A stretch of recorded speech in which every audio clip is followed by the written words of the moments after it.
In one of the torturers na nahuli po namin, we can see pictures of torture victims, dead torture victims.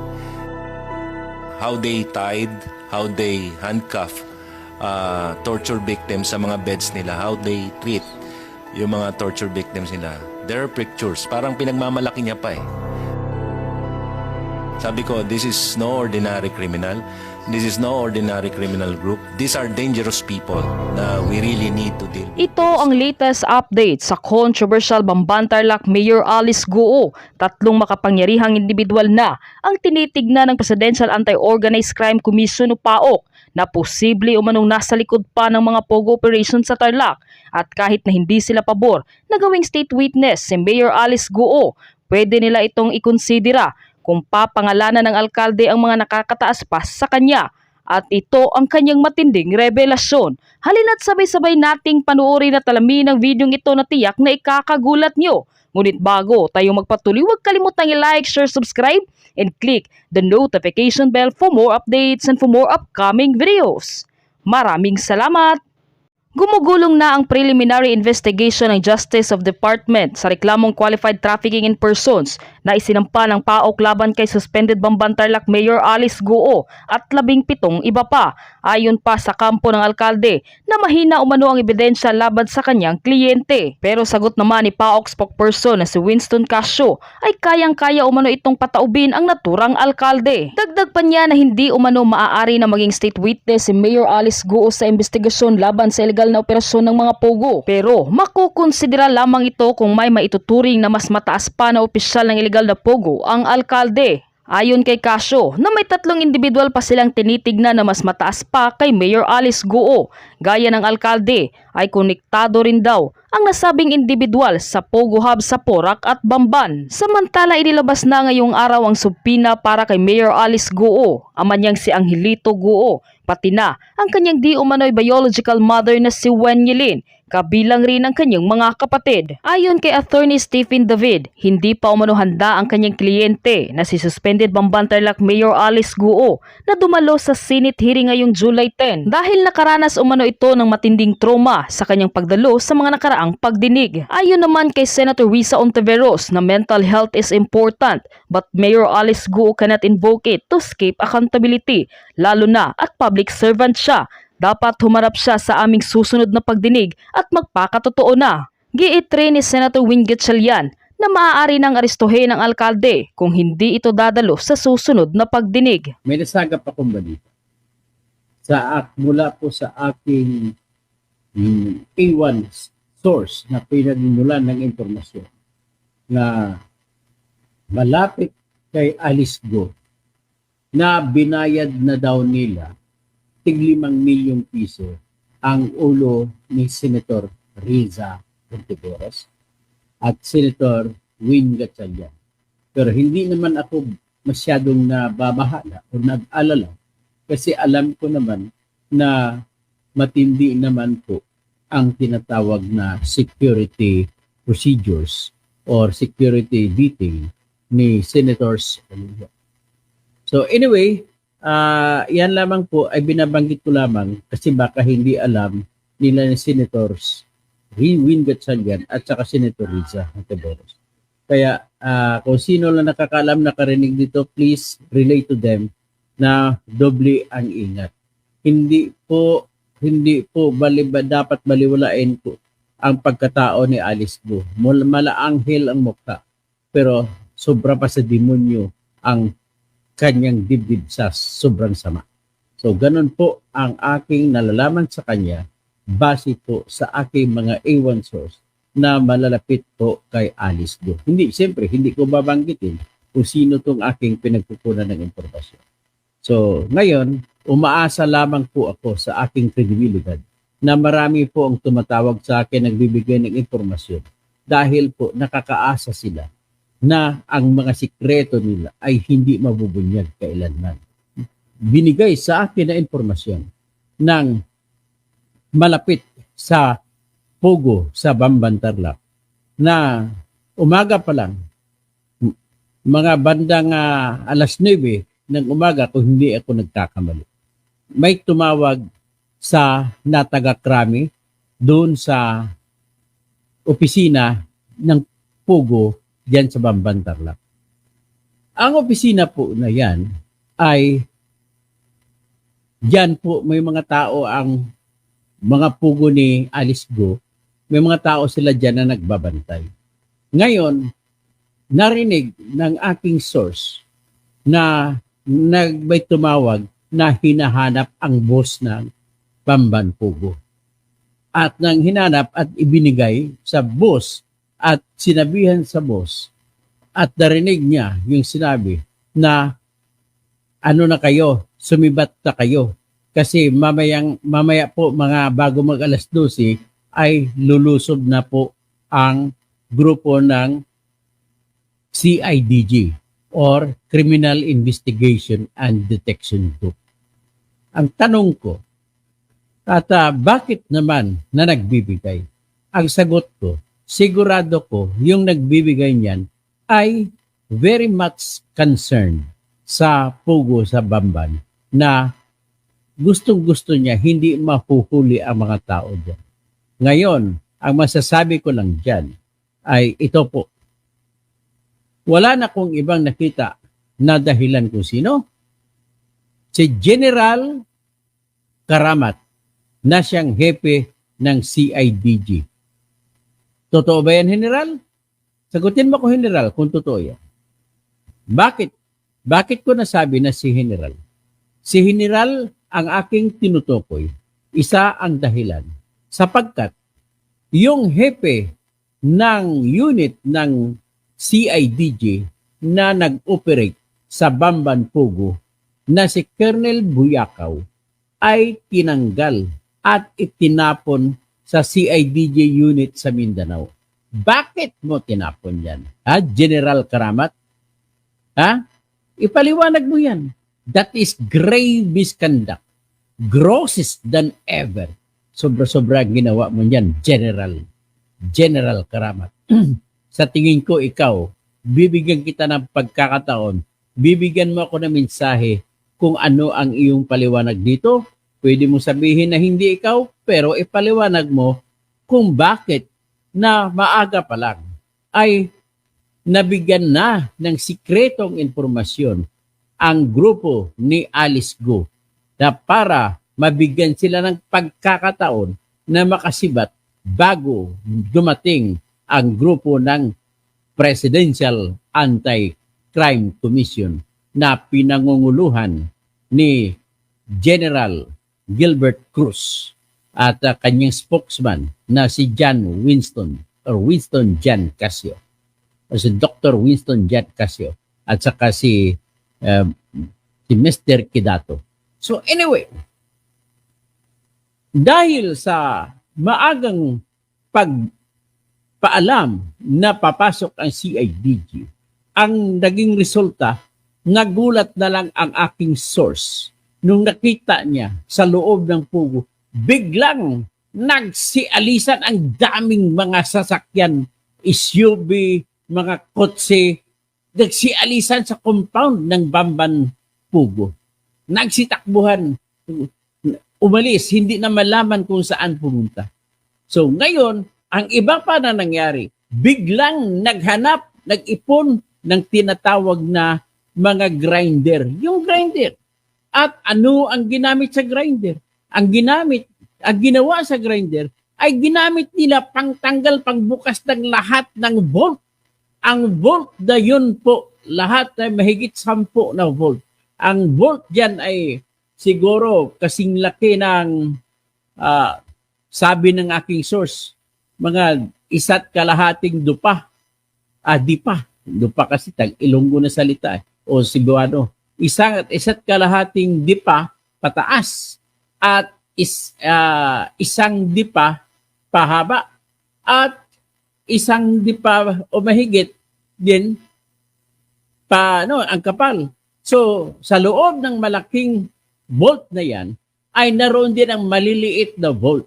Sa loob ng maliliit na volt nakalagay po ang maraming dolyares, US dollars, maraming mga 500 pesos, maraming mga 1,000 pesos, punong-puno po yung volt na yun. At ang meron pa doon na nakalagay ay mga Rolex na relo. Hindi ko maintindihan bakit mahilig itong mga Chinese sa Rolex na relo. So, marami doon punong-puno po yun. Yun ang sinabi sa akin ng A1 source. Na habang minamadali nila, ay siyempre, itinakbo nila yun. Nung tinakbo nila pa isa-isa hanggat sa nang lumabas na sila, yung iba doon ay pumunta sa Puntana. Kaya nga sa Puntana, nung isang araw nakalipas, ay nahuli ng PAOK ang ilang mga boss na Chinese ng Bamban Pogo. So, yan po ang nangyari. At kung bakit 167 na lamang ang nahuli ng CIDJ doon sa loob ng Bamban Pogo. So, yan po ang katotohanan. Ibig sabihin, kahit sa loob ng PNP may traidor. Ang nakakaasar pa dito, ang traidor ay general pa. Ayon po sa aking A1 source, si General Karamat ay isa sa mga police officers na tumatanggap ng buwanan na payula mula kay Alice Go. So, ang iba niya nakatanggap dyan ay si yung general o director general o hepe ng Region 3 Police Office. At that time, yung hepe ng police office ay si General Jose Hidalgo. Tapos, yung provincial director pa ng Tarlac ay binibigyan din. So, ngayon, ang binibigay po ay hindi basta-basta. Kung sa Hueteng, ang binibigay ay buwanan na matigkalahating milyon sa hepe ng isang bayan o isang lungsod, sa kanila po milyon ang pinag-uusapan na binibigay ni Alice Go. Okay? So, yan po ang sinumbong sa akin ng aking source na talagang malapit na malapit kay Alice Go. So, ano pa ang nangyari? So, ngayon, dahil yan, ay sabi ko nga, naitakbo nila ang maraming mga Rolex na relo, maraming dolyares, at maraming mga peso na tag 500 at tig 1,000. Kaya yan din ang dahilan kung bakit 167 na lamang ang naabutan ng PAOK. So ngayon,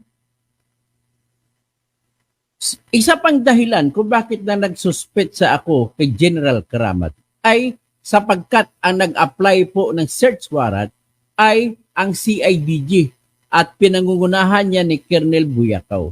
Kasi sila nag-apply, so kung CIDG, ibig sabihin si General Karamat ay may tauhan din na kasapi sa team ni Colonel Buyakaw. At iyon ang nagbigay text o tumawag. Siyempre, ayaw ng mga pulis magkaroon ng record, kaya tawag sila.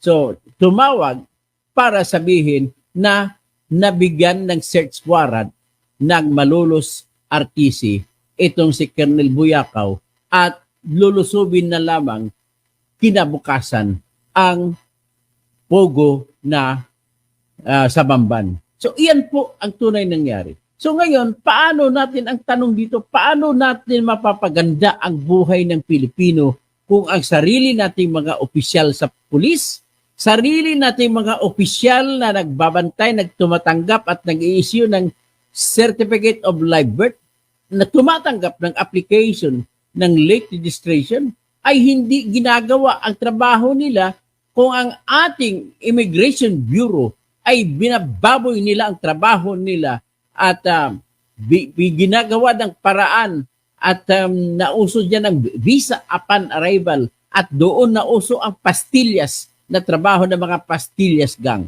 Sasalubungin, marami pong mga Chinese ang dumating sa Pilipinas na may passport, ang iba wala pang passport, dumarating sumasakay lamang sa eroplano, pagdating sa Ninoy Aquino International Airport ay may sumasalubong na sa kanila ng mga grupo ng pastillas gang at kahit walang passport, bibigyan na kagad ng visa, ipoprocess. Ang bigayan dyan ay minimum of 200,000 pesos. sa bawat tao na dumarating. So iyan po ang totoong nangyari sa ating bansang Pilipinas. So tayo na mga tao na wala sa kahit anong opisina ng pamahalaan at maraming mga tao dyan na mga Pilipino na nagtatrabaho bilang contract of service o di kaya job orders ay naghihikahos, nagtitiis kahit na kukunti ang sweldo, beyond o below minimum ang tinatanggap na sweldo, pagpatuloy pa rin ang trabaho at napakatapat pa rin sa serbisyo kahit na walang mga benepisyo. So, pero ito yung mga opisyal natin, matataas na nga ang mga sweldo, binibenta nila ang kanilang karangalan at integridad at sinisira pa nila ang kanilang trabaho at binababoy ng gusto, ininsulto ng gusto ang ating bansang Pilipinas sa pamamagitan ng pagbenta, ng pagtatrabaho, pagsuway sa kanilang trabaho, pagsuway sa utos na kung ano ang dapat nilang gawin. Pero mo, ilang beses mangyari, binigyan ng Philippine Statistics Authority ng certification na mayroon siyang birth certificate. Pero sa pinagmulan, kagaya kay Mr. Willie Ong, na drug lord, ay binigyan siya ng PSA ng authenticated na birth certificate. Pero nandoon sa pinanggalingan sana na malulos, Civil Registrar's Office, ay wala. So, paano nangyari na nagkakaganon? So, iyan po ang problema natin po, sistema natin, ang ating mga opisyal ay hindi tapat sa tungkulin. Kasi sugo po yan ng pera. Ang problema sa ating Pilipinas ay bansa na maluwag. Maluwag pa kaya tawag sa atin Banana Republic. Kaya kung gano'n lang, madali lang tayo babaliin. So, ganun po nangyari, no? Binigay maaga pa ang informasyon kay Alice Go.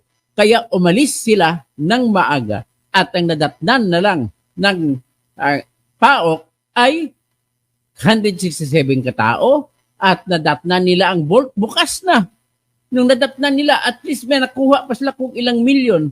Pero ang dami-dami, punong-puno, lahat ng mahigit 20 na maliliit na vault na napapaloob sa isang malaking vault.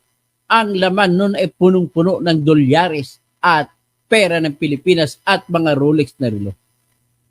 Yan po ang sinabi sa akin ng aking A1 source. So ngayon, ang dagdag pa sa akin ng A1 source ay ganito. Si Alice Go po ngayon ay umalis na. Hindi malalaman kung nasaan at hindi na nagpapakita. So ginaya ang ginawa ni Kibuloy at ni Bantag.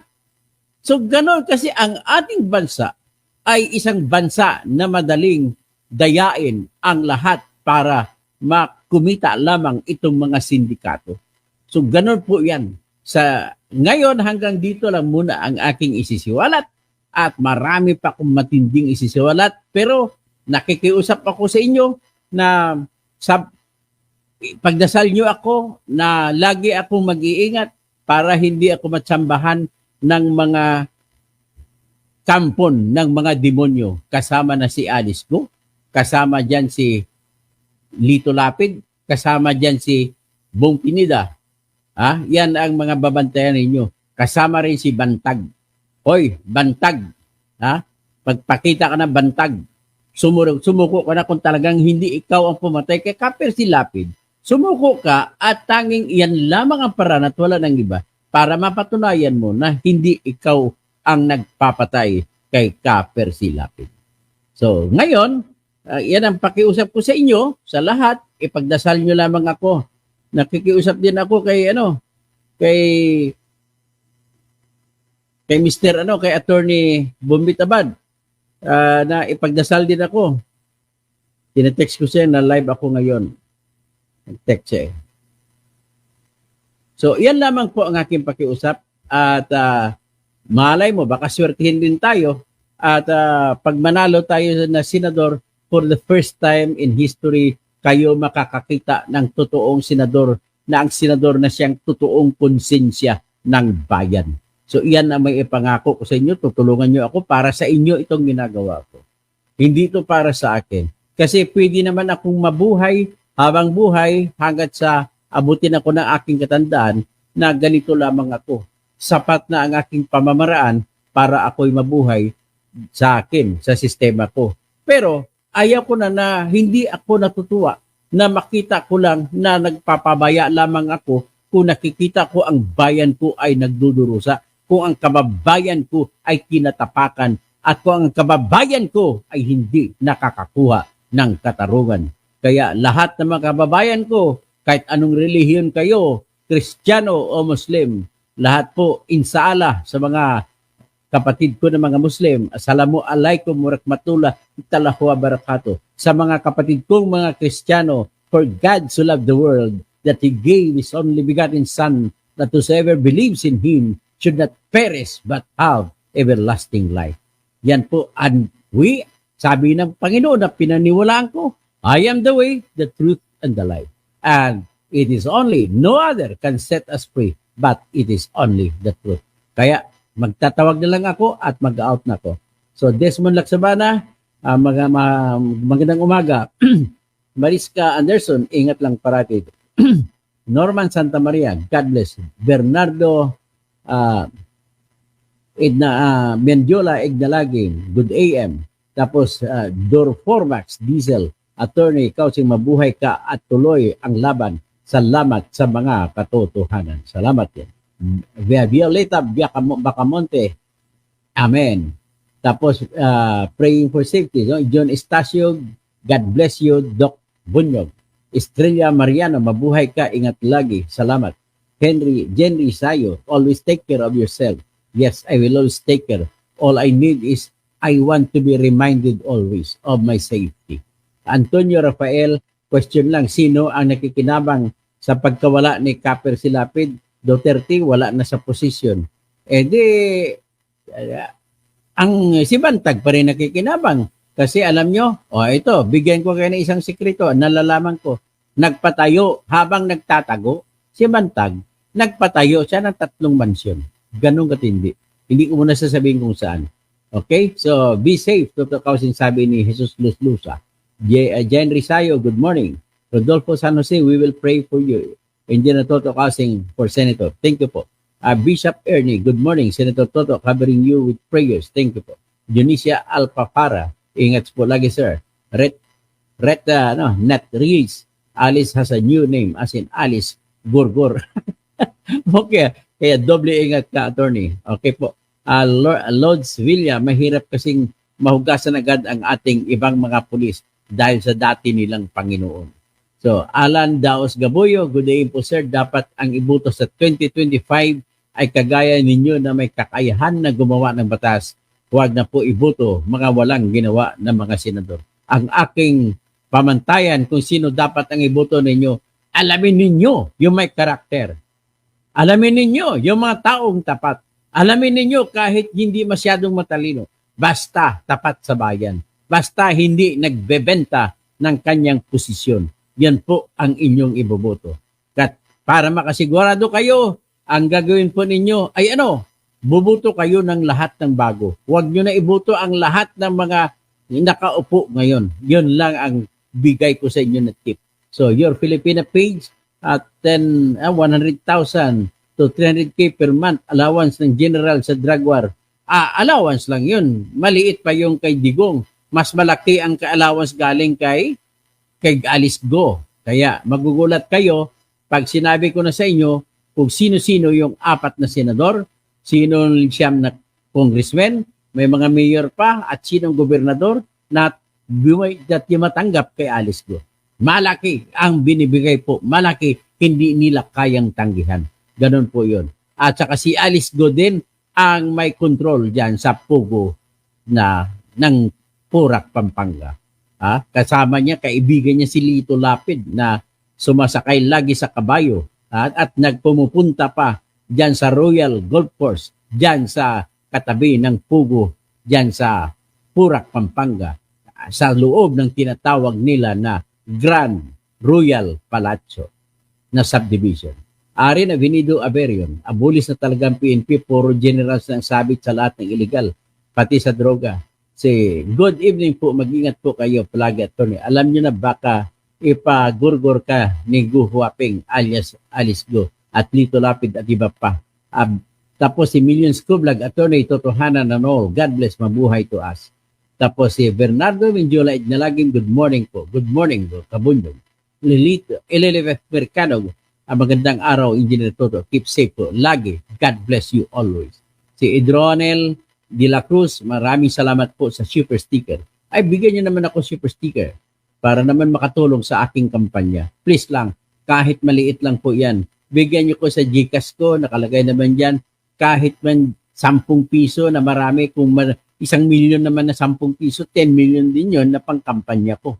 'Di ba? Sigurado dapat ako yung kandidato ninyo. Dapat manalo ako, kaya tulungan nyo po ako. So, Juliana Critchfield, mag-ingat po kayo lagi, Katoto. Na mananalangin na lagi tayong iligtas sa kapahamakan. Kailangan po namin kayo para ikabubuti ng bayan. So, may teacher ako sa UP Visayas noon si Ma'am Erlinda Kausing. Kano-ano niyo po, sir. Sigurado ko kamag-anak po yun si Erlinda Kausing. Janet T. Jesus Lusluso, Paulo Saison, criminal money kasi ang gold at jewelry di gaya ng pera na masisita. Ay tama no, kaya pala may relo na Rolex. Magaling ka mag-analyze. Ganun pala yun ang kung bakit maraming may tao na pag may pera, puro jewelry ang tinatago. Lalo na relo, na milyon ang halaga. O, Nelson Peña, tama no, hindi nga pala masasakop ng tinatawag na AMLAC, na anti-money laundering law, yung relo. Tama ka, galing-galing mo, binigyan mo ko ng ideya. So dapat, pag marami tayong pera, huwag na natin, baka nanakawin pa, ibili na lang natin ng mga gold at ipatago sa bangko yung ating mga gold. At kung mangangailangan tayo dahil tayo may emergency, madali isangla. So, Mayap Aabak, Crispin Rivera, Dr. Engineer Toto Kausing alias Tuto Bunyo for Senator, ingat palagi. Nelson Peña, good morning sir. Kausing, listening from Baguio. Gavis I Agu, good day. Okay, may natutunan ako. Ano bang salita to? Salita ba ito ng Igorot? Hindi ko alam. Bueno Balbiron Carta, dalhin na sa United Nations General Assembly ang pang-abuso ng China. Okay, Susan Ramos de Jesus. Okay, Erligen Villarin, good morning. So Romana Gutierrez, kilos mga may-ari ng lupa, bawiin nyo na time to maniningil kayo. Desmond Laksamana, praying for safety always. Ray is 64. Good afternoon, Attorney Toto Kausing, watching from Northern California. Nerfe Estipuna Jokino, good morning, Idol Toto. Nelly Louie, hello, Attorney, watching from UK, new subscriber. Salamat po, Nelly Lou. Joey Zelcita, watching from San Jose, California. Kausing sa Senado 2025. Gizma Zinom, sobrang pag-ingat po, matitindi po ang mga sindikato sa Pilipinas. Snipers po ang hard killers ng sindikato. Tama po kayo. At saka naka-silencer pa yan. Joey Salcita, booking na si Lito Lapid. Dapat alisin na sa Batang Quiapo. O nga, dapat alisin na si Pinuno. Manuel Toribio, good PM. Alolaya, good morning po, Attorney Engineer Dr. Bunyong. Zenith Tester, magandang gabi po, Dr. Kausi. Carlos Pinoza, Engineer Toto Kausi, magdobli ingat po din. Kayo at lagi ka naming pinagdadasal para maingatan kayo laban sa lahat ng masamang elemento sa ating paligid. So, Ricky Mantile, good morning, Attorney Engineer Toto Kausi. Violeta Bacamonte, I'm late. Okay lang, humahabol ka pa rin. Okay, basta, sino pa? Si Antonio Lampag, gusto siguro rin ni Kuting samahan sa ICC. Your Filipino page. No, dirty money, no to clean money, buy jewelries. Tama no. One way of cleaning your money, buy jewelries. Ang galing. Buy signature bags and luxury cars. Tama no. Ang galing ng mga taktika. Antonio Lampag, gusto siguro ng konting sa si Dennis Diguia. Mag-ingat kayo, Engineer Kausing. Marami malaking isda ang nadadali ninyo. Sige po. Pedrito Fidel, good PM po. Tuto listening from Alberta, Canada. Mamaya baka mga bisita ko na mapasyal ako sa Canada. Francisco Rosario Sr. Jr. Pag-pray ka namin, Attorney Senator Toto, na manalo po kayo. God bless po. Gerardo Reyes, Madami po kayo binangga. Okay, Marian Yolanda Hernandez, present. Dr. Toto. Reven, sino yung PNP General? Ang PNP General, sinasabi ko, si General Karamat, no? CIDG, hepe ng CIDG. Norman Santa Maria, ingat po lagi sa Toto, God bless you. Mrs. Perez, bakit si Bato ang nasa Senado walang kwenta, lalo na si Bongo? Pinanalo lamang sila na Smartmatic, kagaya kay BBM, kagaya kay Sara Duterte. Ang yabang-yabang nilang dalawa eh. Desmond Laksamana, the Pinidas are coming to my town. She is FP. Ganon na. City of San Fernando, Pampanga. So, ibig sabihin, kaya pala pinatay nila yung tauhan, Vice Mayor ba yun? Ng kakampi ng mayor dyan, si Kaluwag, ay aagawin nila ang corona sa San Fernando, Pampanga.